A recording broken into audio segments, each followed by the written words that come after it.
Positive atheism Hindi channel प्रेक्षकों को स्वागत। आज मैं श्री जे.के. वर्मा से लिखी हुई महान स्वतंत्रता सेनानी सुब्रमण्य भारती जी का जीवन वृत्त आपके सामने प्रस्तुत करना चाहती हूँ। थाने में नाम दर्ज। 1911 से 1912 में फ्रांस की राजनीतिक हालत काफ़ी अस्थिर हो गई। हालात ऐसे पैदा हो गए कि फ्रांस को इंग्लैंड से दोस्ती का हाथ बढ़ाना पड़ा। इंग्लैंड ने पहली शर्त यह रख दी कि वह फ्रांस में रह रहे सभी भारतीयों के नाम थाने में दर्ज करवाए। थाने में नाम भी तभी दर्ज हो जब उस भारतीय के प्रार्थना पत्र पर 5 ऑनरेरी मजिस्ट्रेट हस्ताक्षर करें। फ्रांस ने यह शर्त मान ली तथा इस प्रकार वहां रहने वाले प्रत्येक भारतीय के लिए यह अनिवार्य कर दिया गया कि थाने में अपना नाम दर्ज करवाए। यह प्रक्रिया काफ़ी जटिल थी, जिससे भारतीयों का फ्रांस में रहना बहुत मुश्किल हो गया। इससे क्रांतिकारियों में रोष व उत्तेजना फैल गई। लेकिन फ्रांस में रहने वाले एक भारतीय काल्वे शंकर चेट्टियार का उन दिनों काफ़ी प्रभाव था। उनका फ्रांस सरकार पर काफ़ी दबाव भी था। जब उन्हें इस पूरे मामले का पता चला तो वे भारती से मिले और कहा कि उन्हें यहाँ कोई परेशानी नहीं होगी। उन्होंने स्वयं फॉर्म लाकर दिए तथा उन्हें पूरा करवाकर 5 ऑनरेरी मजिस्ट्रेटों के हस्ताक्षर भी करवा दिए। इस प्रकार भारती सहित अनेक देशभक्तों के नाम सफलतापूर्वक थानों में दर्ज हो गए तथा उन्हें निवास संबंधी परेशानियों से मुक्ति मिल गई। वैदिक साहित्य की ओर ध्यान।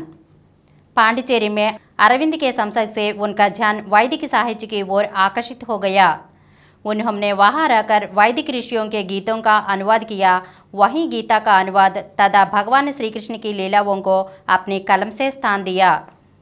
उनकी महान रचना पांचाली शब्दम की रचना भी इसी समय में हुई। उन्होंने अपनी रचनाओं में स्पष्ट किया कि जब तक हम अपने भीतर के क्षेत्र अज्ञान और भेदभाव को समाप्त नहीं कर देंगे, तब तक पूरे राष्ट्र को एक ही सूत्र में नहीं पिरो सकेंगे। हमें यह जान लेना होगा कि हमारे चारों ओर जो भी कार्य हो रहे हैं वे सभी प्रभु के हैं।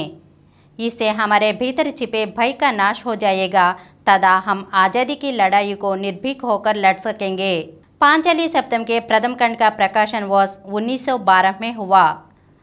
महात्मा गांधी के निकट सहयोगी श्री राजगोपालाचारी, जो भारत के प्रथम गवर्नर जनरल बने, ने इस रचना पर अपने विचार प्रकट करते हुए कहा था, भारतीय अपने अद्वितीय एवं अनिवर्तनीय त्याग द्वारा देश की सेवा कर रहे हैं।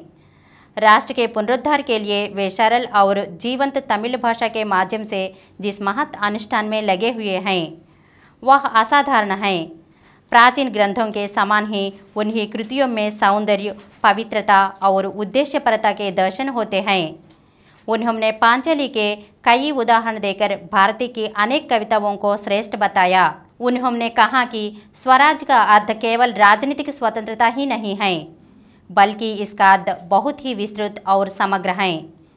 जब तक व्यक्ति की स्वतंत्रता अपने कुटुंब, जाति और देश के हर कार्य से नहीं जुट जाती, जब तक व्यक्ति को स्वराज नहीं मिला माना जा सकता। भारतीय पांडिचेरी में रहकर जो आज़ादी की लड़ाई अपने ही तरीके से लड़ रहे हैं, उसका मुकाबला नहीं किया जा सकता। वे एक श्रेष्ठ क्रांतिकारी हैं और देश को आज़ाद करवाने में बहुत ही महत्वपूर्ण भूमिका निभा रहे हैं। अगले एपिसोड में सुब्रमण्य भारती के बारे में और कुछ अंशों को जानेंगे। धन्यवाद।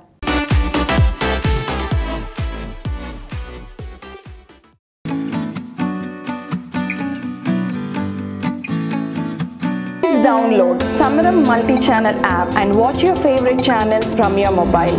App available on Google Play Store and subscribe to the channels. For more videos, please subscribe to this channel Positive Atheism and activate the bell icon.